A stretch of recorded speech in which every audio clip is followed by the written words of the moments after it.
اور اس ٹویٹ پر اوریا مقبول جان نے جواب دیا کہ آج سے 3 ماہ قبل جب مجھے چینلوں پر بین کیا گیا اور مختلف اطراف سے دھمکیاں اور ممکنہ ایکشن کا خطرہ تھا تو چند لوگوں نے خیرخواہ بن کر مجھ سے بھی رابطہ کیا تھا کہ آپ گھر بیچیں اور کینیا شفٹ ہو جائیں، بہت سستا ملک ہے اور پرامن بھی ہے۔ آج ارشد شریف کی موت کے بعد سب یاد آ رہا ہے۔ پہلی بات تو یہ کہ آپ کو کس نے کہا کہ کینیا پرامن ملک ہے؟ پھر ان کا قتل کیسے ہوا؟ کینیا کی پولیس کی جانب سے بتایا گیا، پہلے یہ اطلاعات ملی کہ وہ کہہ رہے ہیں کہ یہ جس گاڑی میں جا رہے تھے وہ گاڑی چوری کی تھی، ہم نے روکنے کی کوشش کی، وہ نہیں رکے تو ہمیں فائر کرنا پڑی۔ پھر بتایا گیا کہ نہیں، کوئی بچہ ہوا تھا اور وہ اسی طرح کی گاڑی تھی تو ہم نے روکنے کی کوشش کی، وہ نہیں رکے تو ہمیں فائر کرنا پڑا۔ پھر وہاں کے صحافیوں نے بتایا کہ جو گاڑی چوری ہوئی تھی وہ مل چکی تھی اور جو بچہ ہوا تھا وہ بھی مل چکا تھا۔ پھر بتایا گیا کہ کوئی ناکہ نہیں تھا، سڑک پر پتھر رکھے ہوئے تھے، اور حسن رضا دنیا نیوز سے وہ بتاتے ہیں کہ انہیں باقاعدہ روکا گیا، ان کی شناخت کر کے انہیں مارا گیا۔ بھئی اگر کوئی گاڑی نہیں رک رہی تو آپ اس کا پیچھا کریں، اور آپ نے فائر بھی کرنا ہے تو اس گاڑی کے ٹائر پر فائر کریں، اور پھر آپ نے ڈرائیور کو بھی نہیں مارا۔ پھر یہ بھی بتایا گیا کہ ان کے ساتھ کوئی ڈرگ ڈیلر بیٹھا ہوا تھا تو آپ اسے مارتے، آپ نے ارشد شریف پر ہی کیوں گولیاں چلائیں؟ اور ایک نہیں 17 گولیاں چلائیں، جن میں سے بتایا جا رہا ہے کہ 9 انہیں لگیں۔ اور اب جو الجزیرہ کی لیٹسٹ رپورٹ آئی ہے اس میں بتایا جا رہا ہے کہ کینیا کی پولیس خود ایکسپٹ کر رہی ہے کہ ہمیں آرڈر دیا جاتا ہے فلاں شخص کو مار دو، اور ہم شوٹرز ہیں، ہم اسے پکڑتے نہیں ہیں، ہم مار دیتے ہیں۔ یہ الجزیرہ رپورٹ کر رہا ہے۔ اب اس سب کے بعد ارشد شریف کی اہلیہ کی ایک اور ٹویٹ ہے جو غور طلب ہے۔ وہ کہتی ہیں کہ کینیا کے صحافیوں کے مطابق ارشد شریف پاکستان میں اعلیٰ حکام کو مطلوب تھا کیونکہ وہ ان کے کرپشن کیسز پر ڈاکومنٹری بنا رہا تھا۔ یہ اطلاعات بھی ہمیں ملی ہیں کہ کچھ کرپشن پر ایک کوئی مووی بن رہی تھی، ڈاکومنٹری بن رہی تھی، اس حوالے سے کچھ ضروری دستاویزات تھیں، وہ لینے ارشد شریف کینیا گئے تھے۔ تو ان کی مسز بتا رہی ہیں کہ ارشد کو کینیا میں ٹریس کر کے پولیس سے قتل کروایا گیا۔ اس سے پہلے 12 انڈین صحافی 90 دن سے لاپتہ ہیں۔ 12 انڈین صحافی 90 دن سے لاپتہ ہیں۔ واقعات میں کینیا کا صدر ملوث ہے۔ وہ کون ہے جو اختلاف رائے پر قتل عام کروا رہا ہے ہمارا؟ اب ناظرین یہ بات غور طلب ہے۔ 12 بھارتی صحافی لاپتہ ہیں، اور یہ بھی بتایا گیا، مراد سعید نے بھی بتایا، شریم مزاری نے بھی بتایا کہ ارشد شریف کو لائف تھریٹ ہے۔ وہ اسی وجہ سے یہاں سے گئے تھے کیونکہ ان کو لائف تھریٹ تھا، کسی دہشت گرد تنظیم کو کسی دوسرے ملک نے پیسے دیے ہیں، سپاری دی ہے۔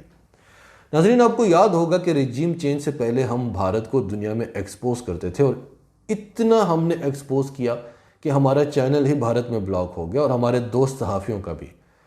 بھارت کی حکومت ہماری ہر ویڈیو پر کلیم کرتی ہے یوٹیوب کو، کیونکہ بھارت میں جو کچھ ہو رہا تھا وہ ہمارے لیے نہیں پوری دنیا کے لیے شاکنگ تھا، اور ہم اس کو ایکسپوز کر دیتے تھے، اور پھر یہاں وہ سب کچھ ہونے لگا۔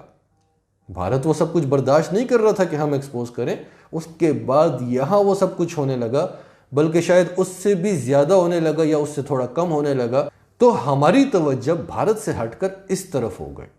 پھر اس کے علاوہ کسی دوسرے ملک پر اتنا اثر و رسوخ بھارت یا امریکہ جیسے ممالک ہی رکھ سکتے ہیں۔ اگر پولیس کی رپورٹ غلط ہے، کینیا کی حکومت بھی ملوث ہے، جس طرح سے اطلاعات مل رہی ہیں، کنفرم تو ابھی کچھ بھی نہیں ہے، لیکن اطلاعات پر غور کریں تو کیا پاکستان کے کہنے پر کینیا یہ سب کچھ کرے گا؟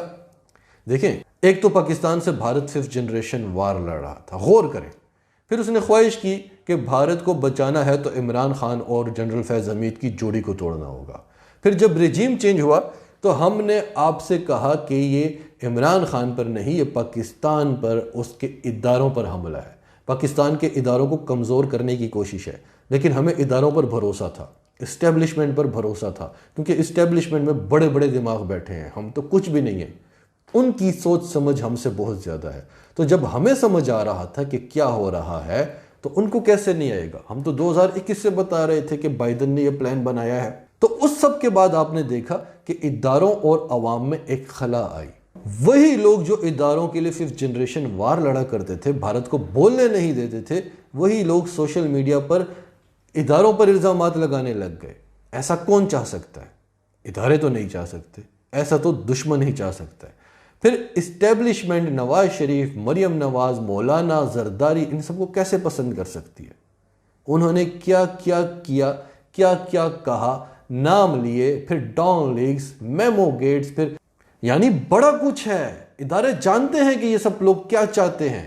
پھر عمران ریاض خان نے ایک ہفتہ پہلے بتا دیا کہ ان کے پاس پکی انفارمیشن ہے کہ ارشد شریف کو نشانہ بنایا جائے گا فاشسٹ حکومت کی طرف سے، کیونکہ اس حکومت کے ہر ایکٹ سے دکھائی دے رہا ہے کہ لوگ متنفر ہو جائیں اس ملک سے، اس ملک کے نظام سے، اس ملک کے اداروں سے۔ ایسا تو دشمن قوتیں ہی چاہ سکتی ہیں، اور یہ امپورٹڈ ٹولہ ہمیشہ وہی کام کیوں کرتا ہے جو دشمن قوتیں چاہتی ہیں؟ ابھی کل ہی کی بات ہے کہ منظور پشتین نے کھڑے ہو کر کیا کیا نہیں کہا، نام لے کر کہا، کوئی ری ایکشن نہیں آیا، کوئی کپڑے نہیں اتارے گئے۔ اور پھر بلاول نے کہا کہ ہمیں کیا کہتے ہو، جو رہا کر سکتے ہیں ان کے سامنے جا کر احتجاج کرو۔ یہی یہ چاہتے ہیں اور یہی یہ کرنے آئے ہیں۔ اٹھا لیتے بلاول کو بھی، جب سینیٹر کے کپڑے اتار سکتے ہیں تو اس کے کیوں نہیں اتارے؟ کیا ان سب کا تنقید کرنا اسٹیبلشمنٹ کو پسند ہے؟ سوال ہی نہیں پیدا ہوتا۔ اسٹیبلشمنٹ اچھی طرح سے جانتی ہے کہ یہ لوگ کون ہیں، اور جنہیں اٹھا کر کپڑے اتارے جا رہے ہیں وہ محب وطن ہیں۔ یہ بات بھی اسٹیبلشمنٹ اچھی طرح سے جانتی ہے، اور یہ بات بھی اسٹیبلشمنٹ ہم سے بہتر سمجھتی ہے کہ یہ جن محب وطن لوگوں کو اٹھا کر ان کے ساتھ اس طرح کا سلوک کیا جا رہا ہے، اس سے ان کی محب وطنی میں کمی آ سکتی ہے، ان کی اداروں سے محبت میں کمی آ سکتی ہے، یا وہ ختم بھی ہو سکتی ہے۔ تو یہ سب چیزیں ہمیں سمجھ آ رہی تھی، اور ہم بار بار یہ وارن کر رہے تھے کہ جو خلا پیدا ہو رہی ہے اس کا دشمن فائدہ اٹھا سکتا ہے۔ تو ایسا ہو سکتا ہے کہ دشمن کا ہاتھ ہو اس سب میں، ہو سکتا ہے، کنفرم نہیں ہے۔ دیکھیں، جتنے بھی صحافی اٹھائے گئے وہ اداروں کے لیے لڑا کرتے تھے، اداروں کا دائنا بازو تھے، وہ اس امپورٹڈ حکومت کے خلاف ہی اس لیے تھے کہ یہ امپورٹڈ حکومت اداروں پر تابڑ توڑ حملے کرتی تھی۔ کرپشن کی وجہ سے وہ ان کے دشمن نہیں تھے، وہ اس وجہ سے دشمن تھے۔ تو وہ صحافی اٹھائے گئے، ان کے ساتھ یہ سلوک کیا گیا۔ کیا اب وہ اداروں کے لیے پہلے جیسی محبت دل میں رکھ سکیں گے؟ اور اگر نہیں رکھ سکیں گے تو ایسا کون چاہے گا، ادارے یا دشمن؟ باقی اداروں میں، اسٹیبلشمنٹ میں اتنے بڑے بڑے دماغ بیٹھے ہیں، انہوں نے ہسٹری بھی ہم سے زیادہ پڑھی ہے، وہ یہ بھی جانتے ہیں کہ زبردستی وفا نہیں کرائی جا سکتی، اگر کرائی جا سکتی تو انگریز یہاں سے کبھی بھی نہ جاتا۔ تو ایسا ہو سکتا ہے کہ یہ دشمن کی چال ہو یا ان کے سہولت کاروں کی چال ہو سکتا ہے، کنفرم نہیں ہے۔ اب صحافی کا قتل ہونا کوئی چھوٹی بات نہیں ہوتی، اور وہ بھی اتنا بڑا صحافی۔ جمال خشوگی والا معاملہ تو آپ جانتے ہیں، ہمیں بھی ان چیزوں میں پھنسایا جا سکتا ہے۔ وہ تو سعودی عرب تھا جو پریشر لے رہا ہے، ہم نہیں لے سکیں گے، اور ہمیں پریشر میں آ کر بہت نقصان اٹھانا پڑ سکتا ہے۔ تو خدا را اپنے قیمتی اثاثوں کا تحفظ کریں۔ یہ ارشد شریف، عمران ریاض خان، صابر شاکر، بلکہ عمران خان، یہ اس ملک کے اثاثے ہیں۔ امریکہ جانتا ہے کہ عمران خان کے ہوتے ہوئے وہ پاکستان کے اداروں کا کچھ نہیں بگاڑ سکتا۔ اس سب کے بعد بھی اگر آج بھی عمران خان آتا ہے تو امریکہ اور بھارت کی مجال نہیں ہوگی کہ ہمارے اداروں پر، ہمارے اثاثوں پر تہمت بھی لگائیں۔ تو ہمیں اپنے صحافیوں، محب وطن لیڈرز اور تمام اثاثوں کا تحفظ کرنا ہوگا، نہیں تو آگے چل کر بہت نقصان اٹھانا ہوگا۔ ناظرین، آپ کی اس سب کے بارے میں کیا رائے ہے؟ کمنٹ باکس میں اپنی رائے کا اظہار کرتے رہیں، اور اگر آپ ہمارے چینل پر نئے ہیں تو ابھی سچ ٹی وی کو سبسکرائب کریں، سچ ٹی وی فیملی کا حصہ بنیں، اور ہماری ویڈیوز پسند آئیں تو انہیں لائک کر کے، شیئر کر کے ہمارے پیغامات کو آگے پہنچاتے رہیں۔